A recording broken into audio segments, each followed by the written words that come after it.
taking a flight shot like a headhunter. Would you enjoy it while you were doing it? What's the worst part of it? I really didn't think.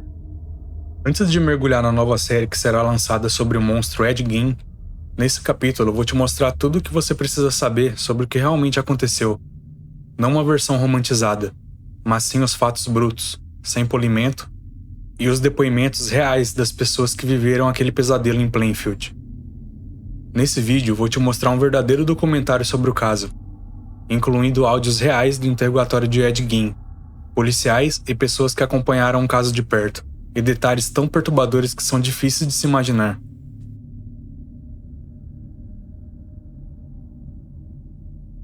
Ed Gein nasceu em 27 de agosto de 1906, em La Crosse, Wisconsin, em uma época que parecia pacífica à primeira vista, mas sua infância foi marcada por uma tempestade emocional constante. Augusta, sua mãe, uma mulher fervorosamente religiosa, controlava todos os aspectos de sua vida. Ela acreditava que o mundo fora de sua casa era uma fonte de corrupção, e por isso Ed foi completamente isolado do mundo. Augusta transformou aquela casa num convento de regras. Nada de música, nada de festas, nada de amigos. Ed e seu irmão Henry foram criados longe de tudo e de todos. Enquanto Henry, o mais velho, ainda tentava escapar da sombra materna, Ed se afundava nela. Ele era o filho obediente, o filho perfeito. E isso, no fim das contas, foi sua sentença. A mudança para Plainfield, uma cidade remota e isolada, com sua fazenda no meio do nada, só intensificou o distanciamento social. Ed não tinha amigos, não podia sair, e o mundo lá fora parecia ser o inimigo. Quando George Gein, o pai alcoólatra e agressivo de Ed, morreu em 1940, Ed perdeu a única figura paterna que tinha em sua vida. Mas foi quando seu irmão Henry, o único elo com o mundo exterior, morreu também, num acidente suspeito em 1944, Ed ficou ainda mais sozinho, totalmente, com ninguém além dos fantasmas da mãe e dos sermões que ecoavam nas paredes daquela casa, agora ainda mais vazia. It's very possible that he killed his own brother because of his own maybe attraction and his own interest in his mother sexually. Very likely that his brother was just a hindrance to that. He didn't want him around. That just added to his fantasies about death and dying. I mean, all he would hear about, all these people were dying in the war. He was isolated out in Wisconsin. And he didn't have friends. Como muitos disseram, esse isolamento forçado pela mãe foi a primeira rachadura na mente de Ed. Ele perdeu sua única referência de afeto genuíno, e com isso, seu mundo começou a se fragmentar. Ele tinha uma conexão obsessiva com sua mãe, algo que se aprofundaria de maneira sombria após a morte dela. Após a morte de Augusta em 1945, Ed Gein passou a viver em uma espiral descendente de obsessões. Ed começou a se perder nesse vazio emocional, com a perda da única pessoa em sua vida, e assim sua mente passou a ser preenchida por algo tão grotesco quanto a ideia de trazer sua mãe de volta. Foi nesse ponto que a mente de Ed, já fragilizada, começou a se entregar ao que muitos chamam de psicose. Ele não apenas queria manter a memória da mãe viva, ele queria revivê-la, de uma maneira que beirava o surreal. Entre 1947 e 1954, Ed começou a frequentar cemitérios como quem vai ao mercado, com o objetivo doentio de desenterrar os corpos. Lá ele escolhia corpos de mulheres que lembrassem Augusta, mesmo tipo físico, mesma idade aproximada.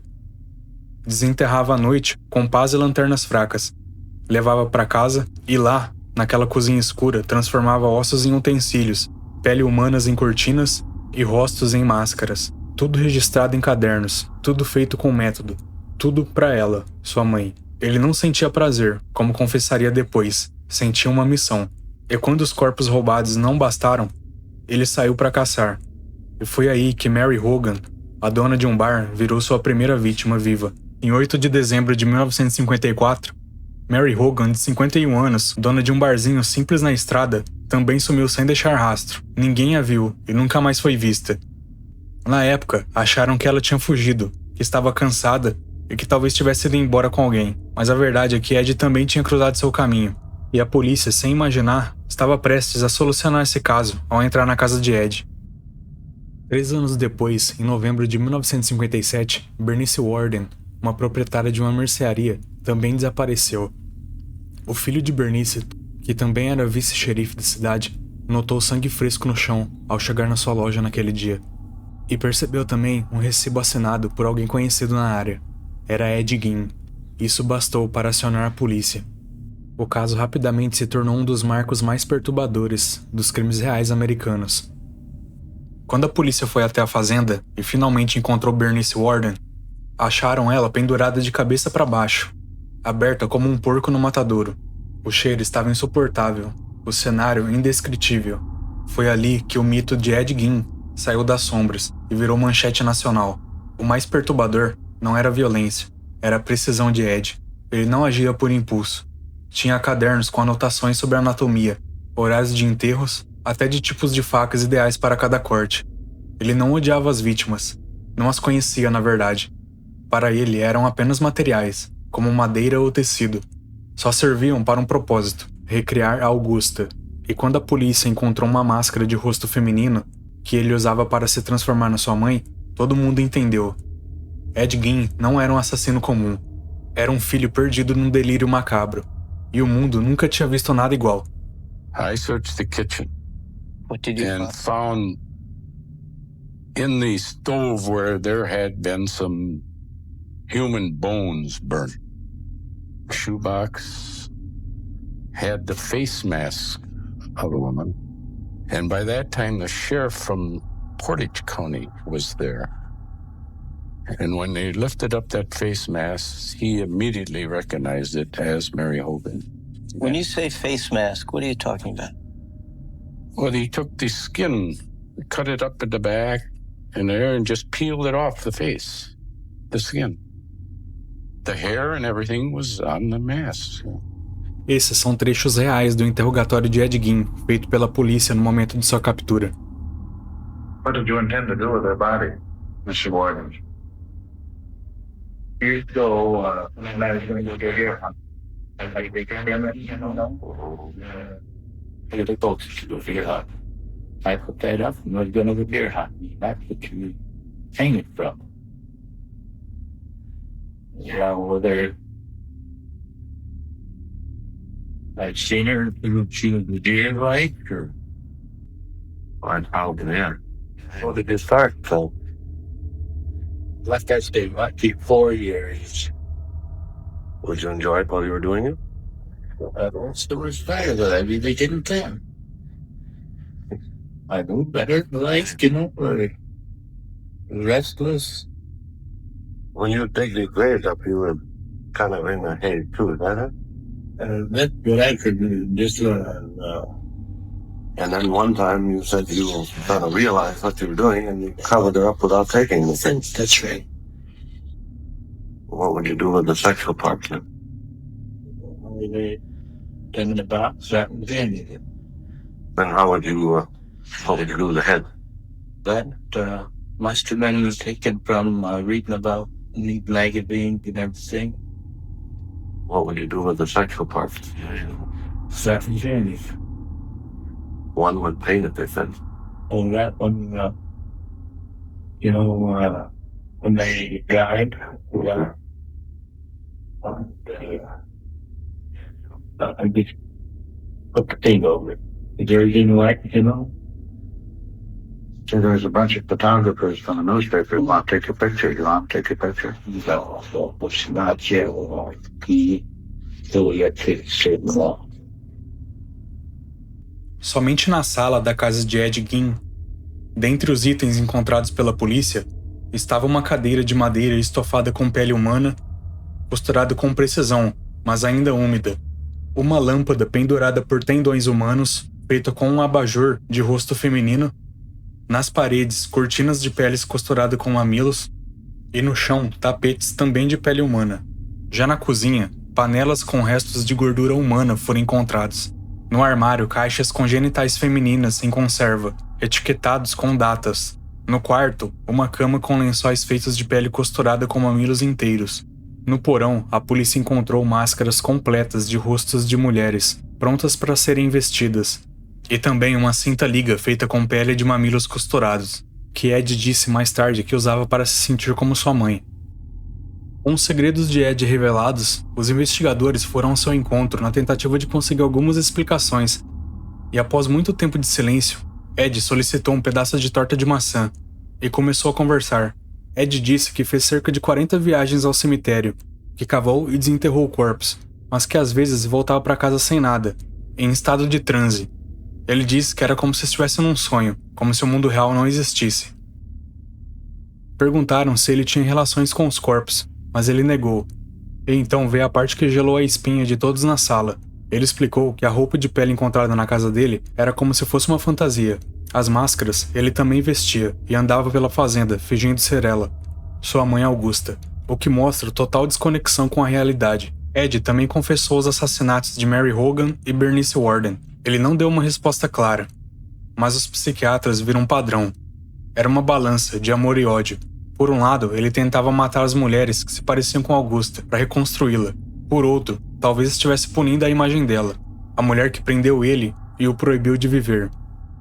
When you dig the graves up, you were kind of in the hay too, is that it? That's what I could do, just And then one time you said you kind of realized what you were doing and you covered her up without taking the thing. that's right.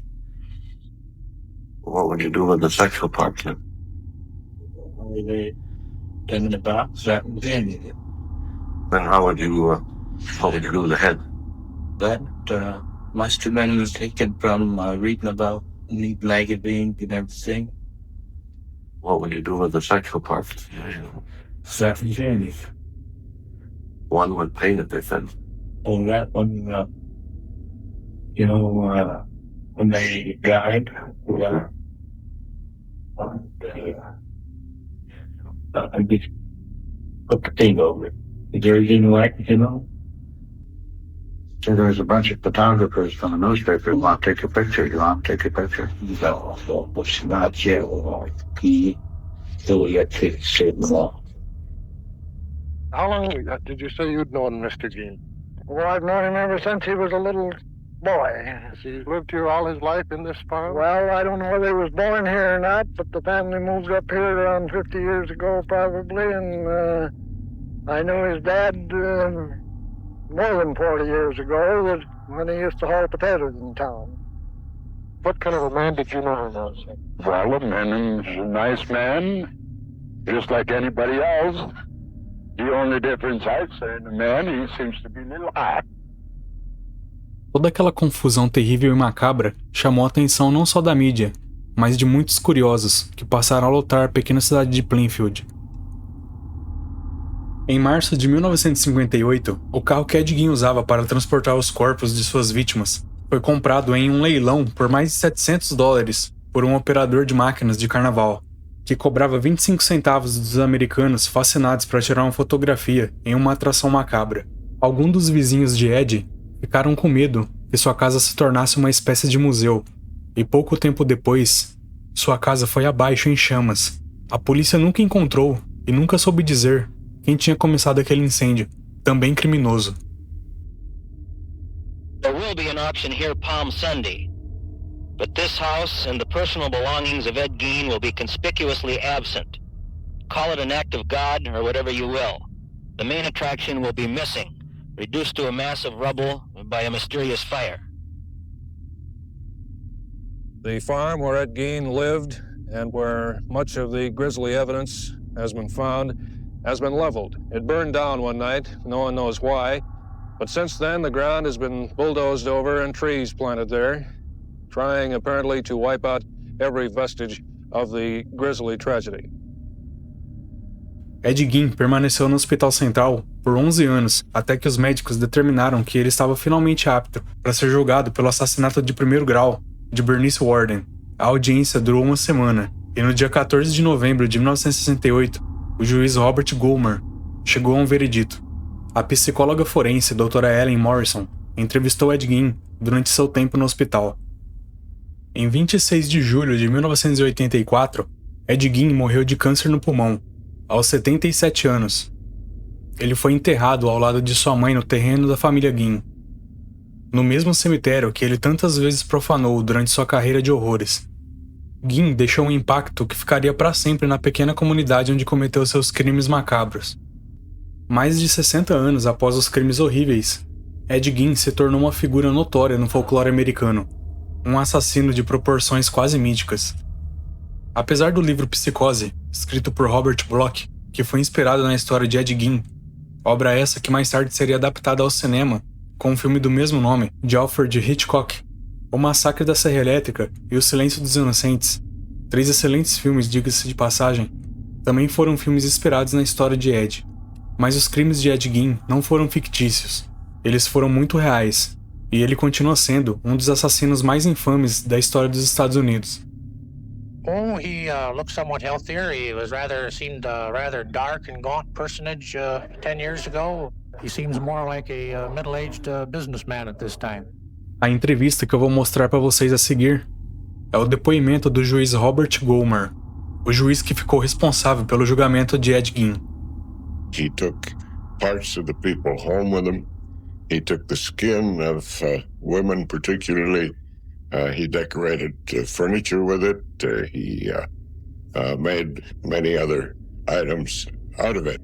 When he first appeared before me, I got the impression somewhat of a puppy. He's a small, neat-looking man, and he stood there with a kind of a ingratiating little smile on his face. It was obvious he wanted to make a good impression on the judge, and if he'd had a tail to wiggle, I'm sure the puppy description would apply to it. Ed Gein foi considerado culpado, mas ainda foi considerado clinicamente insano, o que significa que ele nunca cumpriu sua pena na prisão. Ed Gein passou o restante da vida sob os cuidados psiquiátricos, onde viveu tranquilamente até sua morte por câncer, aos 77 anos. As revelações das compulsões doentias de Ed Gein mudaram o mundo para sempre, inspirando filmes, livros, contos e até mesmo o terceiro episódio da série de crimes reais da Netflix, que se chamará Monstro, a história de Ed Gein. Deixe seu comentário abaixo, se inscreva no canal e deixe seu like. Até o próximo vídeo.